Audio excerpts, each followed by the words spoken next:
Bonjour les amis, bonjour peuple de France, bonjour peuple français, bonjour peuple congolais, bonjour le reste du monde. Je voulais m'autoriser cette liberté pour parler aux Congolais et au peuple français parce que nous vivons dans un monde unifié, on va dire le village planétaire. Et donc, je serai engagé dans la députation française.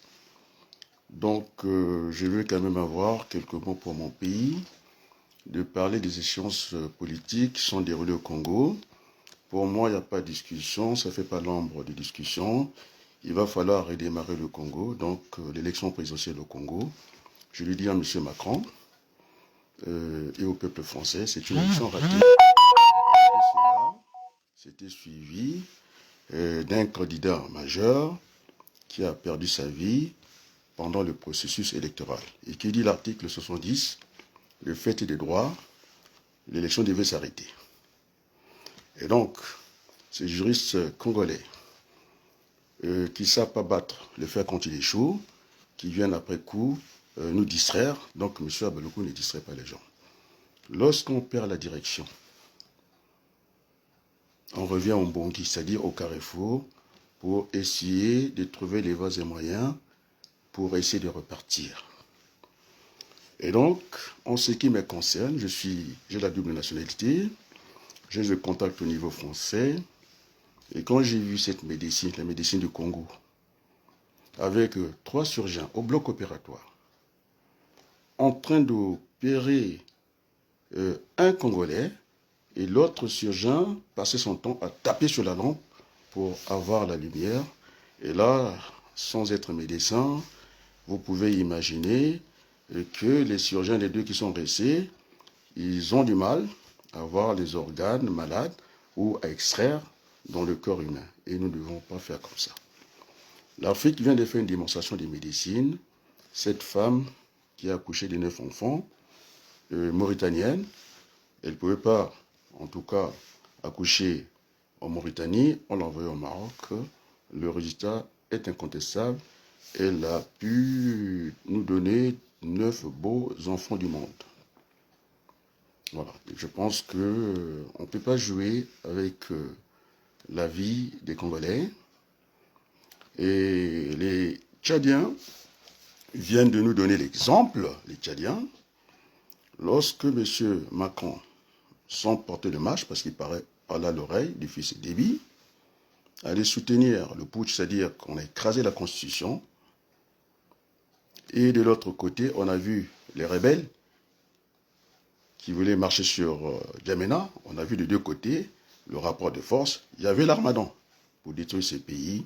Et Dieu merci, je salue cette conscience du peuple tchadien qui se sont interposés entre les putschistes soutenus par Marine Le Pen, parce que j'ai entendu les Congolais, Marine Le Pen, on l'a vu avec Déby, elle a fait des déclarations, donc le seul à ne pas faire des déclarations, je pense que c'est Jean-Luc Mélenchon. Et donc on a vu l'intelligence du peuple tchadien qui s'est interposée entre les rebelles et les putschistes soutenus, pas par le peuple français, le peuple français, on l'a vu, soutenir les sans-papiers. Il y a un Congolais qui a voulu me faire un cours d'histoire politique. Alors je l'ai invité. Je ne sais pas s'il est Bahangala et s'il est Kamba, et moi je ne parle pas Tamazonza, Tamayula. Moi je ne parle pas ça, je n'emploie pas de préfixe. Et je lui mets en garde. Moi je suis pour l'intérêt général. Je souffre ici de voir les Congolais face à face. Les Congolais doivent être côte à côte. Vous allez Bana Maman Moko qui vient me donner des leçons. Est-ce qu'il y a une opposition au Congo? Alors ce monsieur, je n'ai pas envie de lui faire la publicité, va te faire ton cours d'histoire politique à M. Tati Mabiala, pas chez moi. Alors je ne rentre pas dans ton jeu. Il y a une question d'intérêt général. Depuis très longtemps, le Congo est abandonné par la communauté internationale. Et nous devons bâtir ce pays ensemble. Et donc j'invite les Congolais de suivre l'exemple du peuple tchadien qui s'est interposé et invité aux deux parties belligérantes au dialogue national. Je m'en fiche de ce gouvernement que le fils d'Ébi a fabriqué avec les fils de Ngoukouni. La politique est une science, n'est pas une transmission héréditaire. Donc ça, j'oublie ça.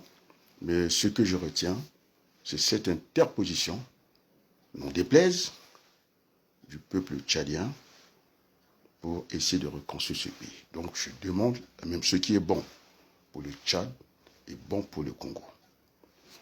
Maintenant, sans transition, puisque je serai candidat au niveau de la députation française, le monde est lié. Le Pen a montré que, Madame Marine Le Pen a montré que les frontières de notre beau pays, la France, ne s'arrêtaient pas au niveau de la Méditerranée. Ça pouvait s'étendre jusqu'au Tchad. Et donc, jouons le jeu. Alors, je demande à mes amis de la gauche, personnellement à Jean-Luc Mélenchon, et je vais essayer de parler des faits, de l'histoire de ce pays, du président Mitterrand, qui nous a donné cette culture de gouvernement, et puis c'était suivi par Lionel Jospin. Je n'ai pas envie de parler de Hollande. Il n'a pas été capable de défendre son bilan, qui était pourtant pas assez mauvais. Et d'ailleurs, qui s'est donné le plaisir, pas au nom du peuple français, à son nom, pour ses propres intérêts, je vais montrer les intérêts des hommes politiques, c'est cumulard de mandat, à marcher sur la constitution congolaise, et voilà, le Congo, c'est un pays qui se cherche. Oublions que le Congo, fut la capitale de la France libre, à comparer avec Dakar, le Congo est un chiffon. Il ne faut pas se voiler la face. La France, c'est son honneur, hein, sa capitale, sous l'occupation. Maintenant, ceux qui veulent nous donner des cours, je ne sais pas, de citoyenneté, d'aimer ce pays, nos parents sont morts ici, en France, pour que les Français aient une vie meilleure. On ne peut pas passer ça en brèche comme ça. Et donc, il devait y avoir un retour d'ascenseur pour nos peuples en Afrique. J'avais mis une photo, j'étais dans les nuages. On m'a dit que c'était source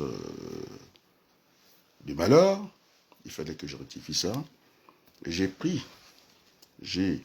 au niveau de ma page de garde Facebook, j'ai mis la photo d'un petit Africain en train de boire l'eau impropre, alors que nous avons des rivières. Quand je parle du Congo, c'est à 2 pieds de Brazzaville, sans compter les affluents, les rivières que nous passons entre les jambes. Nous n'avons pas l'eau ni l'électricité. C'est un comble. C'est la base du développement. C'est la base du développement. Maintenant, je vais m'adresser au niveau des régions. C'est cumulard. Ces hommes politiques culottés, qui veulent nous faire des cours d'économie. Je parle à Xavier Bertrand, qui ne sait pas ce qu'il veut, non plus le peuple français ne sait pas ce qu'il veut. Il veut se servir d'une élection intermédiaire, les régionales, pour se projeter à une élection présidentielle. Donc il ne sait pas ce qu'il veut. Non seulement qu'il a dit qu'il a réduit le train de vie de la région de Hauts-de-France, pas de souci, impeccable, mais il s'est octroyé, parce qu'il n'est plus maire, 4 000 € par mois dans son salaire pour oublier son cumul de mandats.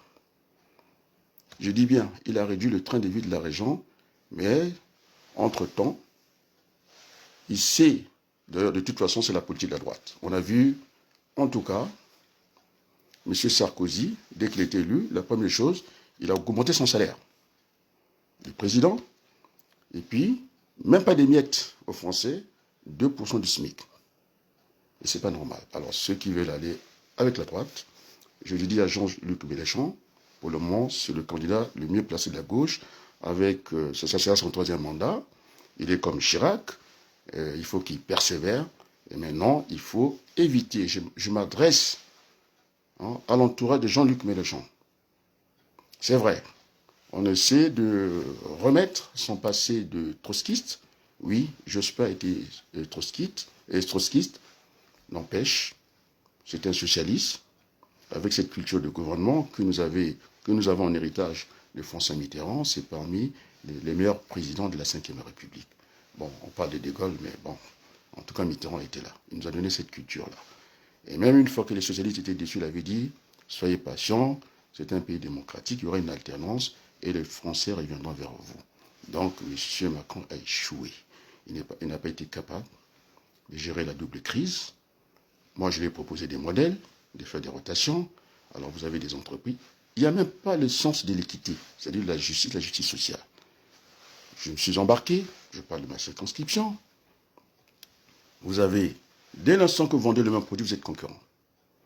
Entreprise, tous savaient que vous êtes alignés par les mêmes contraintes.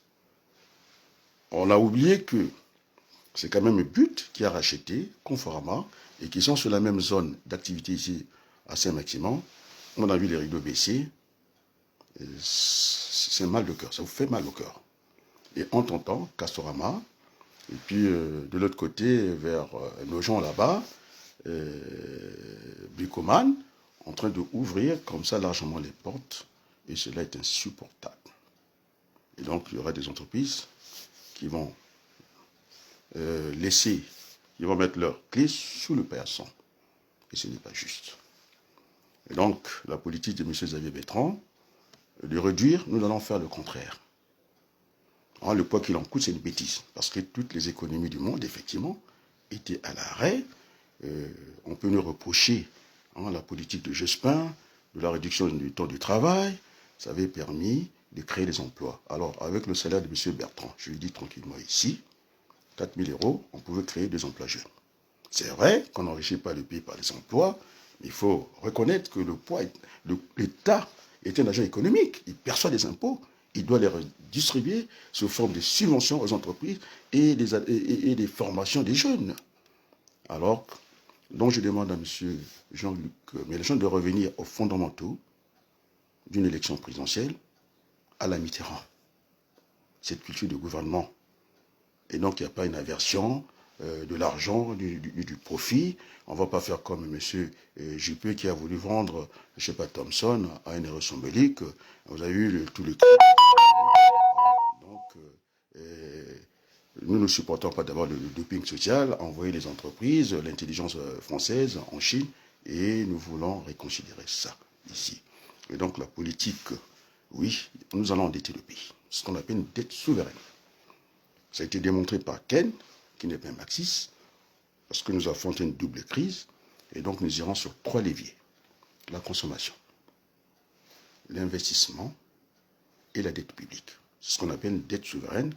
Une fois que le président sera élu, avec sa majorité, eh bien, nous allons voter cette dette souveraine pour relancer le pays. Oui, c'est une dette positive. C'est une dette positive. Parce que dans l'économie, quand je parle, le revenu des ménages, de l'individu, c'est le salaire et le crédit. Et donc nous allons endetter le pays pour relancer la machine économique, parce que l'économie est en panne, le social suit, et puis pour créer des emplois nouveaux, cette transition écologique, il faut que nous nous rentrons. Je pense que Jean-Luc Mélenchon, c'est au niveau de ce lieutenant que ça traîne, dans le Haut-de-France, ils se sont installés, on m'a parlé d'un modèle de la gauche, c'est-à-dire se mettre un peu le char entre les bœufs, on s'installe sur une liste, on ne fait pas la campagne, mais il faut qu'on revienne sur les fondamentaux de la campagne. Jean-Luc Mélenchon parle de l'eau. Les premiers mètres cubes devaient être distribués gratuitement au niveau de nos populations en France. C'est un bon projet. Alors, donc, je pense que Jean-Luc Mélenchon doit revenir au centre du débat. Ce n'est pas la peine de l'embarquer vers le moins infini de la gauche là-bas, pour en faire un trotskiste, pour faire peur aux Français. Et puis, cette presse qui est détenue par les barons, les capitalistes de droite, et tous les journaux sont pour eux. Ils essaient d'orienter, prendre les Français par défaut, alors que les Français souffrent. Les prendre par défaut, nous faire du déjà vu. C'est-à-dire de nous livrer, le moment venu, du surgelé, juste à réchauffer. Alors, le débat, Marine Le Pen et Macron a déjà eu lieu.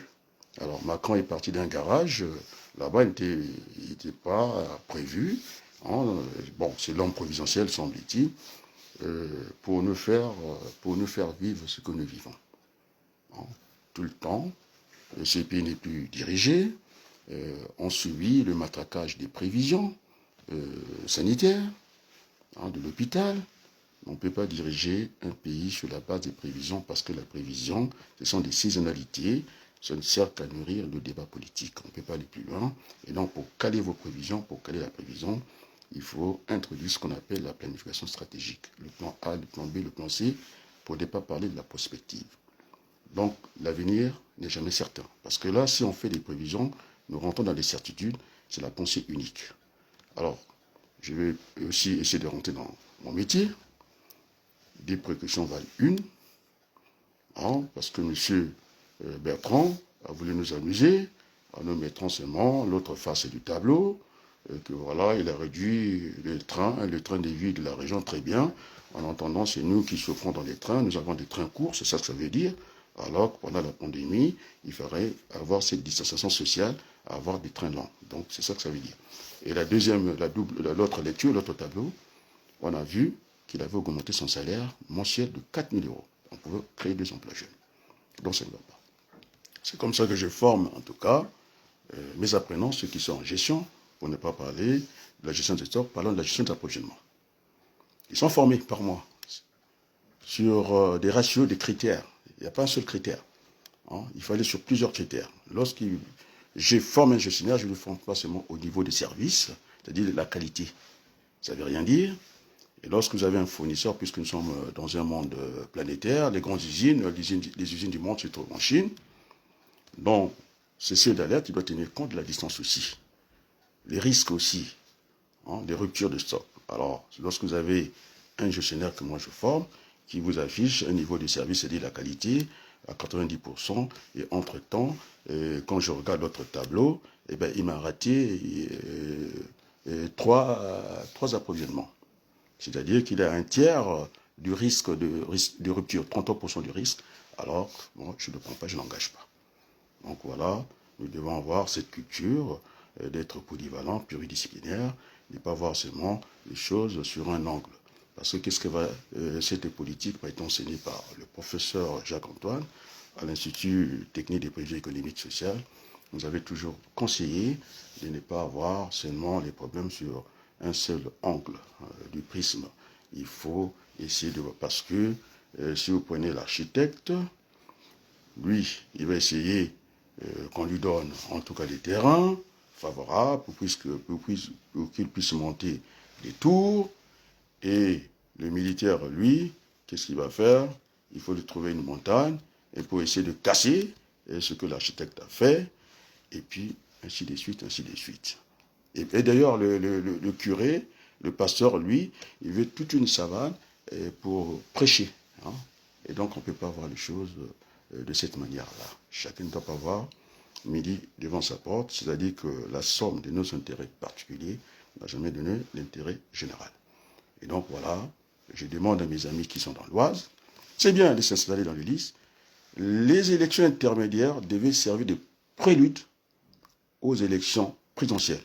Il faut une campagne terne et c'est insupportable. On prend les mêmes, on recommence, maintenant c'est saturé. Alors que nous devons... la politique est un sacerdoce, on ne vient pas s'enrichir en politique. C'est pourquoi je vous ai parlé de mon petit-fils. Il faut lui inculquer les valeurs de travail maintenant. Alors, je ne me suis pas caché. Certains qui pensaient que j'aurais parlé peut-être de ma mère dans mon lieu de travail. Alors, elle m'a donné la vie. Pour bien montrer le coup, pour bien montrer qui je suis, eh bien, j'ai fait une conférence vidéo avec les outils modernes. J'allais voir mon patron. Je dis, voilà mon petit-fils, c'est lui qui me donne la joie de vivre. Moi, ma vie est derrière moi. Alors, donc c'est comme ça. Et donc, c'est pour donner à ses petits-fils, lui inculquer les valeurs du travail. Parce que chez nous, ça fainéasse. Au Congo, ils sont même incapables de manger le petit piment, de jeter la graine. Ils mangent même les graines. De jeter, et puis avec la loi de la négation pour avoir quelque chose.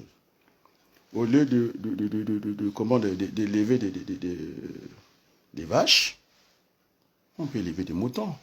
Hein. C'est une viande comme une autre. Et donc, il faudrait que nous apprenions à travailler. Voilà le message que je voulais dire. Puisque je suis binational, c'était sans transition entre le Congo et la France. Donc, nous devons changer cette politique africaine qui ne répond plus à l'heure d'aujourd'hui. Tout se sait en temps réel. Et donc, travaillons la main dans la main avec la France. Et j'invite les Congolais de suivre l'exemple du Tchad. Lorsque M. Macron a débarqué pour aller soutenir un putschiste, les rebelles étaient prêts à marcher avec l'armada. On a vu qu'ils avaient des armes pour en découdre. Le peuple tchadien s'est interposé parce qu'il voulait mettre les noms de la farce de cette aventure politique. Et merci au peuple tchadien de cette leçon de politique qu'ils ont donné à la terre entière. Et merci pour ça. Et donc, la charité bien ordonnée commence aussi par soi-même. Donc, j'invite les Congolais de ne pas être face à face, d'être côte à côte, la main dans la main, pour essayer de rebâtir ce pays, le Congo. C'est sale partout. Je n'insulte personne. Je n'insulte personne. Mettons-nous au Bongi, essayons d'oublier, d'ailleurs, votre ligne nationale. Oublions ce que nous dit. Au moment où je vous parle, je n'aimerais même pas, même si je suis binational, qu'elle soit écrite en français. Vous devez l'écrire en Kikongo, en Lingala. C'est ça que j'attends de vous. Incapable de déplacer la petite monnaie. Du Tchad au Niger, on n'est pas capable. Et on est resté en pouvoir. Notre monnaie, c'est-à-dire l'argent des Congolais géré par les autres. Alors moi, je vais au travail, c'est vrai, j'aime beaucoup ma femme. Je ne pense pas que c'est elle qui a la carte bleue. C'est dans ma poche. Et puis c'est comme ça. On va faire autrement. C'est pas que je m'entends très bien avec ma femme, c'est à merveille. Donc, on ne peut pas continuer avec les errements du passé. Il faut prendre un peu de la distance avec ces guerres à répétition que nous avons eues. Il faut offrir à l'enfant congolais la paix est essentielle au développement. S'il n'y a pas de paix, il n'y a pas de développement. C'est des choses qui me dépassent, qui m'étonnent. Quand j'ai vu cet hôpital de campagne, je ne sais pas en Guinée, quelle Guinée là-bas, alors que chez nous, on n'est pas capable même de mettre ce genre d'hôpitaux, ces dignitaires de pouvoir pour un palu qui veulent se soigner en France. Je trouve que c'est insupportable de faire comme ça. Et donc, faisons comme d'autres pays, intégrer la valeur de travail, le mérite. Un pouvoir démocratique ne peut pas se transmettre d'une manière héréditaire. J'ai entendu, je pense, moi je prends le temps de vous lire. Moi je vais d'abord parler parce que j'ai plus la culture française. Le grand-père crée l'entreprise, le père gère, le petit-fils tue l'entreprise. On a dit dans nos pays, le père dirige, la succession sur son fils, après ça sera, semble-t-il, le Saint-Esprit qui va gérer nos pays. C'était une boutade, mais ça m'a fait rire. Mais vraiment pas du tout. Parce que le rire a deux côtés. Le rire attire, le rire s'attire. C'est un peu de la logistique. Ça vous attire, le rire. Je préfère ce rire qui attire. Alors, pas de menaces entre nous. Pensons Congo. Pas de menaces, ça ne sert à rien. Moi, lorsque je marche, je ne regarde même pas derrière, je regarde devant. Je suis en train de donner l'exemple aux enfants qui sont nés ici. Non, parce que nous voulons venir au Congo, vous nous empêchez de venir, il y a de la saleté partout, ils ne peuvent pas venir, vous avez des anticorps certainement, ils n'ont pas les mêmes anticorps. Vous avez vu l'ironie de, comment on appelle ça, la Covid-19, elle n'est pas en Afrique, c'est pas vrai. C'est pas vrai. Comptez des cadavres, c'est pas vrai. Nous sommes tellement frappés par la malaria, et des choses qui nous rendent le corps qui sont encore plus costauds que ça, et donc le petit virus a été phagocyté par notre paludisme. C'est ça la vérité qu'on ne veut pas vous dire. C'est ça la vérité. Il n'y a pas la pandémie, il n'y a pas la Covid-19 en Afrique, c'est pas vrai. Il fait tellement chaud. C'est pourquoi on a dit, M. Macron est en train de déconfiner, parce qu'il sait qu'il y a le facteur climat qui va jouer, et il nous a demandé de retirer nos masques, ainsi de suite. Donc, je vais voir les Congolais côte à côte. Tozaliban et Maman Moko. Alors, quand on a demandé, quand on dit ça, est-ce qu'on a besoin de ne pas dormir tranquillement quand on a dit ça? Quand on parle de l'amour, l'amour doit nous unir. L'amour ne soupçonne pas. Il n'y a pas de soupçon entre nous. Nous ne devons pas avoir de soupçon. C'est lui qui a au you. S'il y a des moustiques qui quittent Brazzaville, eh bien, il va le piquer de la même manière. C'est pourquoi on a vu que cette pandémie n'a pas épargné personne. On a vu cette pandémie et le président Macron qui nous a donné des leçons d'hygiène. Moi, chez moi, il n'y a pas la pandémie. Mais en attendant, il a été visité par la pandémie, chez lui là-bas. Et donc, ça ne pardonne pas. Donc, il faut bâtir un pays avec, dans le meilleur esprit, simplement. Fobotia Bolingo, Namosala Nabino. Ceux qui me voient un peu faire des vidéos, que ce soit dans mon lieu de travail, ce n'est pas pour me faire voir, je n'ai même pas besoin de me faire voir. C'est pour inculquer à nos jeunes, c'est pour dire à la terre entière, nous ne sommes pas les derniers. Il y a le poids de l'histoire. On nous a sous-estimés partout. Et beaucoup de cadavres des Noirs sont dans la mer commune, la Méditerranée. Quand vous avez dans un pays la fuite de la matière grise suivie de la main-d'œuvre, alors c'est terminé, vous avez cassé ce pays-là. Je venais de suivre un reportage d'une école. Et vous avez les gens, des milices qui sont capables de construire une école. C'est pas possible. C'est épouvantable d'entendre ça. Et donc, la diaspora est utile pour notre pays. On nous insulte à tort. Et donc, moi, ce que je vais demander au pays, c'est de revenir au carrefour, de commencer à réfléchir. Western Union, c'est une connerie, parce que ça ne donne pas de crédit aux Congolais. Parce que dans le budget du ménage, vous avez votre revenu, ça peut être votre salaire, ou vous sans vos dividendes, parce que vous êtes chef d'entreprise, et le crédit. Ça fait partie. On est dans cette économie moderne. Et donc, Western Union, vous ajoutez avec, comment on appelle ça, MoneyGram, ça ne suffit pas pour un pays. Il faut que nous ayons des banques autour de l'entreprise. Qu'est-ce qu'il y a? Vous avez des fournisseurs, des 4 points cardinaux, des clients, l'environnement immédiat. Il faut avoir l'administration fiscale. C'est un agent économique, l'État. Il faut avoir les banques avec cette relation réciproque. Ça prête et vous pouvez aussi aller rémunérer votre argent. C'est ça l'environnement immédiat. C'est ce que j'apprends à mes apprenants.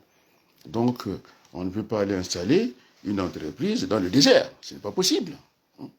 Et comment on va approvisionner ça avec des chameaux? Et pour quelle densité de la production? Et donc, le pétrole devait être traité au Congo, pas ailleurs. La logique économique nous demande de nous de s'approvisionner à la source d'approvisionnement. C'est ça la production. On ne peut pas s'éloigner. Le pétrole est exploité. Non, voilà. On va prendre le pétrole dans la mer et puis on vient le traiter ailleurs. Ça n'a pas de sens. C'est pourquoi les petits Ivoiriens, ils ne reconnaissent même pas son chocolat. Et non, le cacao, on lui appelle ça chocolat. Et à quel prix? Donc, nous devons mettre l'intelligence dans nos rapports de tous les jours. La vie est un combat.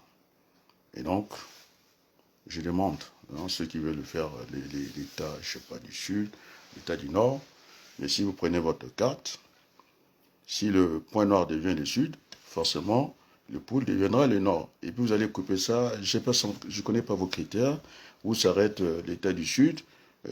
Voilà. Donc je ne comprends pas tout ça.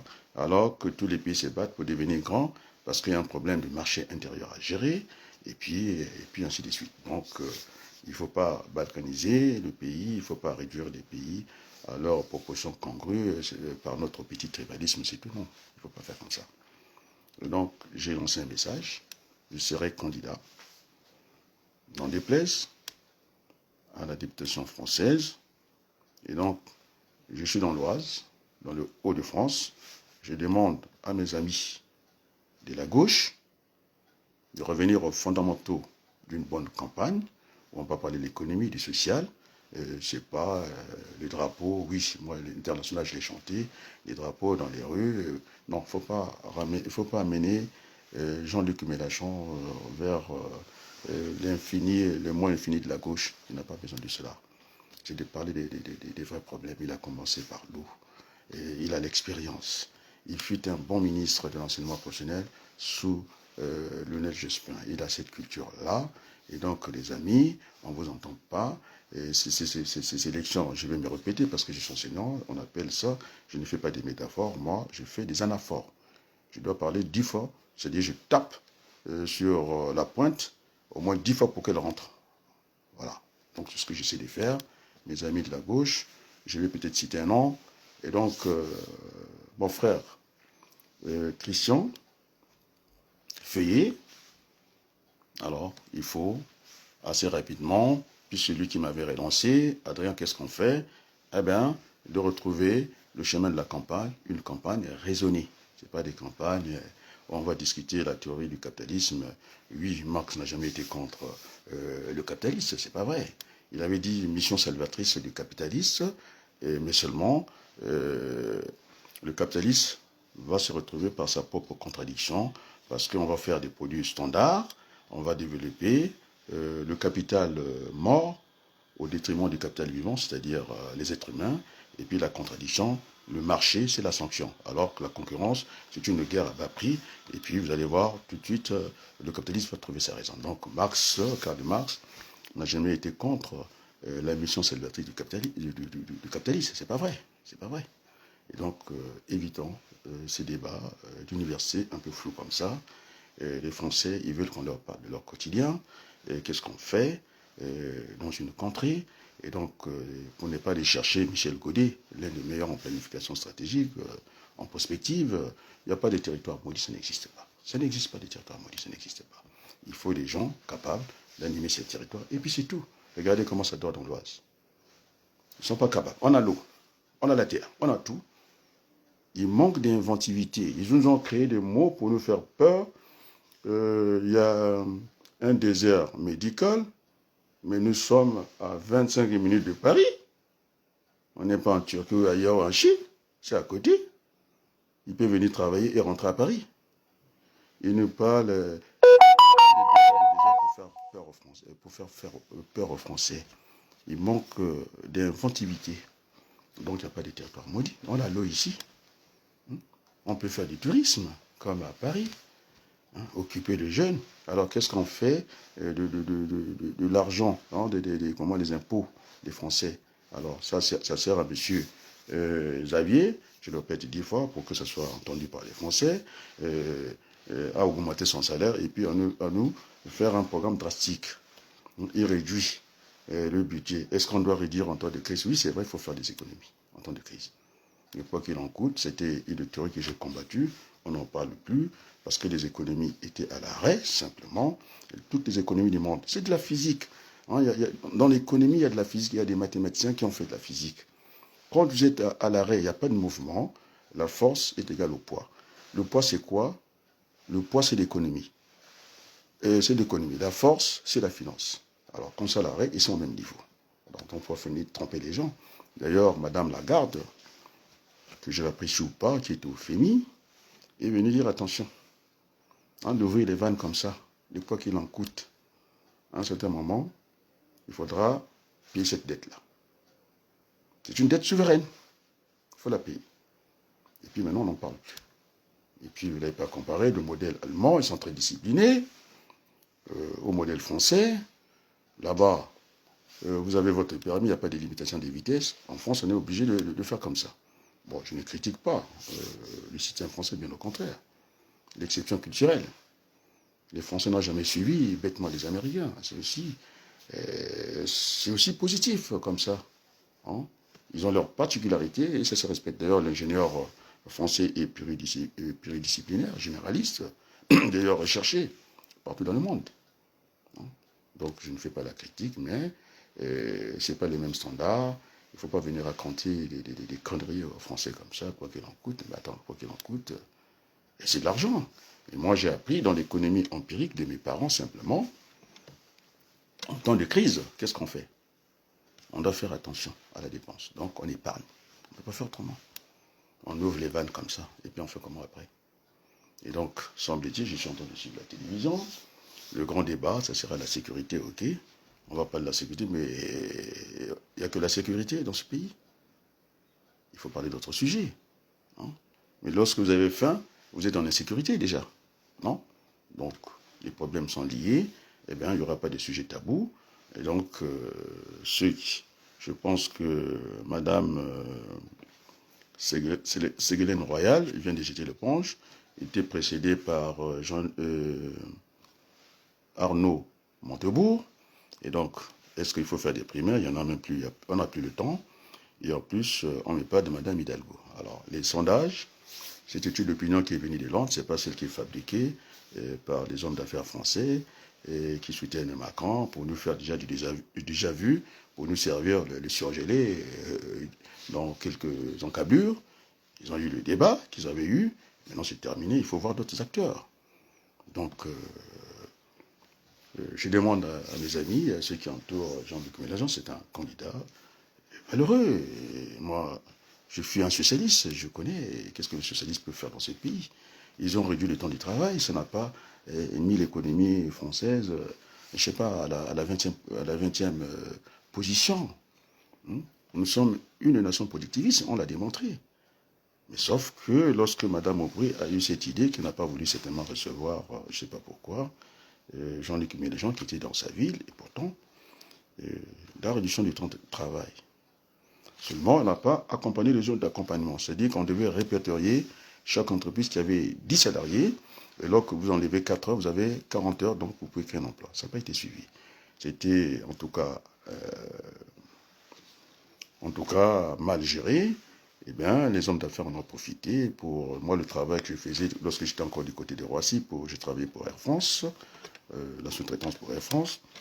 Le travail qu'on faisait en 39 heures, on nous l'a rabâché en 35 heures. Vous imaginez, on a chamboulé les machins et tout ça et tout ça. Et d'ailleurs, on avait du mal à faire appliquer les 35 heures dans certains secteurs, comme l'hôtellerie. Ils ont l'habitude, c'est 24 heures sur 24 heures. L'hôpital, c'est 24 heures sur 24 heures. À quel moment il fallait agir? Et donc, il fallait leur donner un peu de temps d'adaptation. Et donc, cette droite orgueilleuse qui est venue nous dire que voilà, c'était pas les emplois, je sais pas, c'était pas des emplois pérennes. Maintenant, la réduction du temps de travail, on va des fiscalités pour mettre des augmentations des heures supplémentaires. Ils ne l'ont pas fait. Ils ne l'ont pas fait. Puisque je me rappelle ce discours de monsieur, comment on l'appelle, Sarkozy. D'ailleurs, hein, pour le respect, en dehors de Macron qui ne m'a pas écrit, tous les présidents m'ont écrit jusqu'à Jospin. Je lui avais écrit une lettre, il m'a répondu par ses conseils par 2 lettres. Et donc, de ce côté-là aussi, il ne faut pas que je dise tout. Mais seulement, je me rappelle de son discours. J'étais sur le chemin, j'allais dispenser un cours au Greta. Il disait, si je ne ramène pas, en tout cas, le taux de chômage, je pense que c'était à 5%, eh bien, il fallait qu'il attire, il devait plus se représenter. Le mensonge, toujours. Alors, gouverner, ce n'est pas le mensonge, c'est régler les problèmes des gens. Hein, c'est régler les problèmes des Français leur quotidien. Moi, je les côtoie, la jeunesse, elle n'est pas formée. Et des fois, quand vous avez des niveaux 5, ils ne savent même pas écrire une palette. Ils ne savent même pas écrire une palette. Et donc, ça vous fait très mal. Donc, lorsque vous prenez en voiture, une voie à sens unique, derrière le panneau, sens interdit. Et donc, on ne peut pas que parler de la sécurité. Je pense, il faut voir derrière aussi la formation. Réinsérer les jeunes, ils sont dans une panique totale, ils ne maîtrisent pas leur avenir, et puis voilà, et voilà. Et donc nous devons mettre, avec le nouveau gouvernement, un budget dans la formation sans précédent. Parce que c'est leur avenir. Ce n'est pas de faire des budgets pour enrichir la droite qui vient augmenter son salaire. Monsieur Bertrand se dit, ce n'est pas la peine parce qu'il va augmenter son salaire dès qu'il sera élu président, parce qu'il a fait dans la région. Ça, c'est au petit niveau, mais quand il sera à ce niveau-là, et il sera même là-bas, ce sont des Jupiters qui commandent là-bas, il aura la main sur la France, il fera ce qu'il voudra. Donc, je ne le vois pas président. Il n'a qu'à s'occuper de sa région déjà. Et il a réduit les trains de vie. Non, on n'a pas réduit. Il y a de la souffrance. Il y a de la souffrance dans ce pays. Alors, il empoche et c'est-à-dire que c'est un jeu d'écriture. Il n'a pas voulu être maire là où il était. Et il est président de région. Là, il prend les 4000 et il fait voter et puis il a 4000 comme ça. Je pense que ce n'est pas sérieux. La politique, c'est pas cela. C'est pas ça la politique. Il ne faut pas tromper les Français. Et donc, Marine Le Pen nous a montré ses accointances avec M. Déby. Et finalement, les frontières de la France s'étendaient jusqu'au Tchad, jusqu'au Congo, et puis dépassaient tout ça. Et donc, ça va. Donc, nous pouvons discuter. Donc, ce n'est pas la peine de faire. Et c'est là rattrapé par la réelle politique. Et d'ailleurs, quand on voit la famille politique de Marine Le Pen, c'est des pères... c'est génétique. Les Goldish qui étaient un bon tribun, ils sont tous partis. On ne les voit plus. Et elle gère ça d'une main de fer. Ce n'est pas un parti démocratique. Elle parle de quoi? Je ne sais même pas de quoi elle parle. Quand il a des acquaintances avec elle a pleuré et Déby. Et là, les Français, il faut qu'ils les sachent maintenant. Mais non, je ne sais pas, puisqu'il n'y a pas de prélude à cet engagement, est-ce que c'est la gauche contre la France? D'ailleurs, je ne le conseille même pas pour le Congo, mon pays d'origine. Il faut que la campagne, c'est vrai que Mélenchon revienne vers le centre-gauche, la société civile. Bon, pour dire court, il doit transcender ça. Il faut pas qu'il y ait deux camps. En France, on n'a pas besoin de ça. Il faut qu'il aille dans un sens de dépasser les clivages gauche-droite. C'est tout ce que je peux conseiller.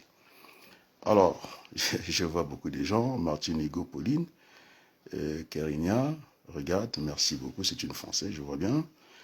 Brikusu, Bardo, très bien, Lubaki Zadio, et puis d'autres qui ne veulent pas s'annoncer. Ils m'ont fait des coucous. Merci, Madame Hugo. Et puis, je demande à mes amis de gauche de transmettre cette vidéo à qui des droits, c'est-à-dire à M. Jean-Luc Mélenchon et ses lieutenants qui l'entourent. Ils sont tentés de faire de mauvais chemins.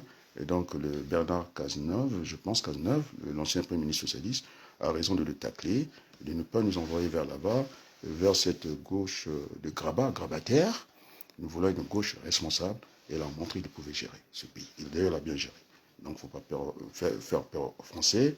Et il faudrait que d'ailleurs, j'invite assez rapidement, puisque Jadot est d'accord avec Mélenchon, et d'autres, ils ont jeté l'éponge, c'est d'avoir, bon, je ne vais pas dire après vous allez dire que je suis américain, cette convention de la gauche, assez rapidement, ne pas perdre du temps, de se mettre dans l'ordre de bataille, sinon on sera servir par ce qu'on appelle ce plat, cette pizza surgelée, du déjà vu, Marine Le Pen contre